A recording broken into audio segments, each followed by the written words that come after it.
नमस्कार, एक बार फिर से स्वागत है आपका चुनावी समर में। एक बार फिर से एक ताज़ा अपडेट के साथ हम हाजिर हैं। मायावती ने बिहार में रचा भाजपा के खिलाफ चक्रव्यूह। बिहार विधानसभा चुनाव में दलितों, पिछड़ों और मुसलमानों के साथ मिलकर, या यूं कहें कि मांझी और ओवैसी के साथ मिलकर मायावती भाजपा की राह में बनेगी दीवार। जी हां, जैसे कि हम जानते हैं कि बिहार में जल्द ही विधानसभा चुनाव होने वाले हैं और ये कहने की जरूरत नहीं कि इस बार राज्य में सत्ता विरोधी हवा बह रही है। इसकी वजह यह है कि एक तरफ जनता जहां भाजपा से परेशान है, वहीं दूसरी ओर नीतीश कुमार ने लॉकडाउन में प्रवासी मजदूरों के साथ जो भेदभाव किया है, उसे राज्य की जनता इतनी आसानी से नहीं भूल सकती। ऐसे में राज्य की राजनीति में किसी तीसरे दल के उभरने की संभावना ज्यादा है। अगर बात राज्य के मुख्य विपक्षी पार्टी राजद की करे तो जनता अभी भी लालू राज के 15 वर्षों को नहीं भूल पाई है।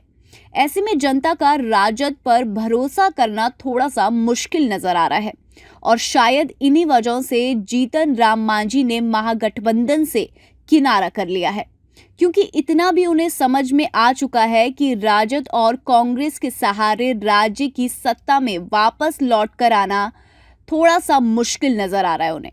वैसे आज की चर्चा का विषय यह है कि अब बिहार में मांझी, ओवैसी और मायावती का गठबंधन दिख सकता है। जैसे कि हम जानते हैं कि जीतन राम मांझी और ओवैसी दोनों ही पिछड़े, कमजोर वर्ग और मुसलमानों के नेता हैं। वहीं उसी तरीके से मायावती भी दलित समाज की नेता है, यानी कि इन तीनों नेताओं की सोच लगभग एक जैसी है। इसीलिए सूत्रों के हवाले से खबर आई है कि हो सकता है कि आगामी विधानसभा चुनाव में मायावती, जीतन राम मांझी और ओवैसी के बीच गठबंधन देखने को मिल सकता है। दरअसल कुछ दिन पहले ही मांझी ने AIMIM के बिहार के प्रदेश अध्यक्ष से मुलाकात की थी। तब से दोनों में गठबंधन की बात हो रही है और हो सकता है कि इसमें अब मायावती भी शामिल हो जाए। जाहिर सी बात है कि अगर ये गठबंधन सचमुच हो गया तो फिर कहने की जरूरत नहीं कि राज्य के दलित, पिछड़े और मुस्लिम वोटर भाजपा से किनारा करते हुए नजर आ सकते हैं और ऐसी सिचुएशन में राज्य में NDA और राजद कांग्रेस गठबंधन का चुनाव जीतना मुश्किल हो जाएगा।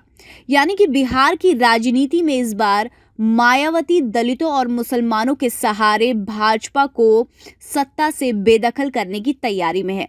इसी कड़ी में उन्होंने अन्य पिछड़े वर्ग की पार्टियों से भी संपर्क साधना शुरू कर दिया है।